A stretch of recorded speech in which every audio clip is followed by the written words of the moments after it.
25 जून 1975 रात के अंधेरे में एक फैसला लिया गया और सुबह उठते ही भारत बदल चुका था।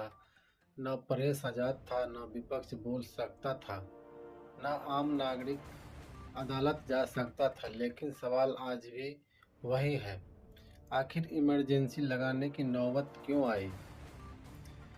भारत दुनिया का सबसे बड़ा लोकतंत्र है, लेकिन 1975 से 1977 तक 21 महीनों का एक ऐसा दौर आया जिससे कुछ लोग अनुशासन का समय कहते हैं और कुछ लोग लोकतंत्र का सबसे बड़ा अंधेरा वाला अध्याय। यह फैसला लिया गया था तत्कालीन प्रधानमंत्री इंदिरा गांधी जी के द्वारा। क्या देश वाकई में टूटने की कगार पर था या यह सत्ता बचाने की राजनीति था? दोस्तों, मेरा नाम दयानंद कुमार है और आप देख रहे हैं।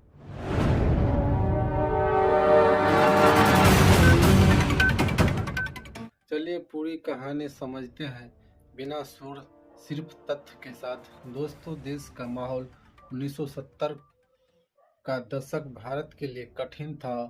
1971 का युद्ध और 1973 का तेल संकट, महंगाई लगातार बढ़ रही थी, बेरोजगारी चरम पर थी, देश के कई हिस्सों में असंतोष बढ़ रहा था। गुजरात में नवनिर्माण आंदोलन और बिहार में जयप्रकाश नारायण का संपूर्ण क्रांति आंदोलन शुरू हुआ।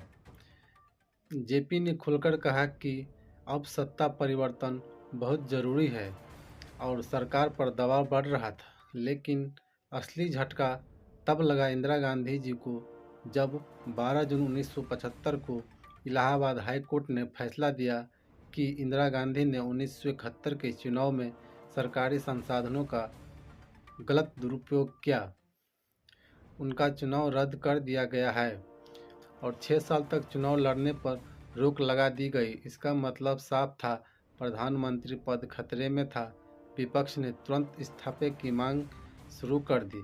कोर्ट के फैसले के बाद देश में रैलियां शुरू हुई और 25 जून 1975 को दिल्ली के रामलीला मैदान में जयप्रकाश नारायण ने कहा, पुलिस और सेना अन्यायपूर्ण आदेश का पालन न करे।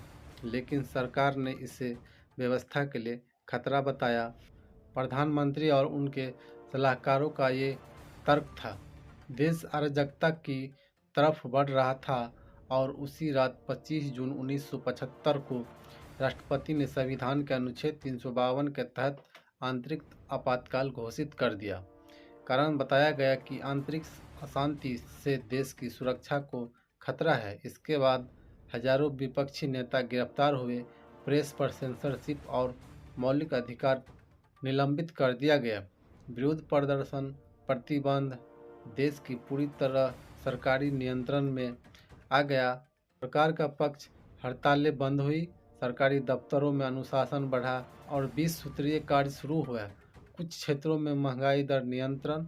समर्थक कहते हैं कि देश में स्थिरता आई, लेकिन आलोचकों का आरोप है मीसा यानी कि maintenance of internal security act के तहत बिना मुकदमे गिरफ्तारी, प्रेस की आज़ादी खत्म, हैबियस कॉर्पस समिति, जबरन नसबंदी अभियान चलाया गया।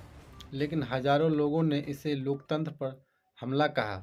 और सबसे बड़ा कानूनी विवाद, एडीएम जबलपुर के केस में सुप्रीम कोर्ट ने कहा कि इमरजेंसी में नागरिक अदालत नहीं जा सकते। यह फैसला आज भी भारतीय न्यायिक इतिहास का सबसे विवादित अध्याय माना जाता है। लेकिन दोस्तों, इसका अंत कैसे हुआ? जनवरी 1977 में चुनाव की घोषणा हुई और मार्च 1977 में परिणाम आया और इंदिरा गांधी की हार हो गई। जनता पार्टी की सरकार बनी, इमरजेंसी खत्म हुई और इमरजेंसी ने भारत को दो बातें सिखाई, लोकतंत्र मजबूत है लेकिन उनकी परीक्षा भी हो सकती है। आज भी सवाल जिंदा है, क्या वह फैसला देश के लिए मजबूरी था या सत्ता की सुरक्षा के लिए ऐसा किया गया था? आप क्या सोचते हैं? अपनी राय नीचे कमेंट बॉक्स में ज़रूर लिखिए और ऐसे फैक्ट बेस एनालिसिस के लिए मेरे चैनल दयानंद एनालिसिस को सब्सक्राइब जरूर कीजिए। मिलेंगे किसी अगले वीडियो के एनालिसिस में, तब तक के लिए धन्यवाद।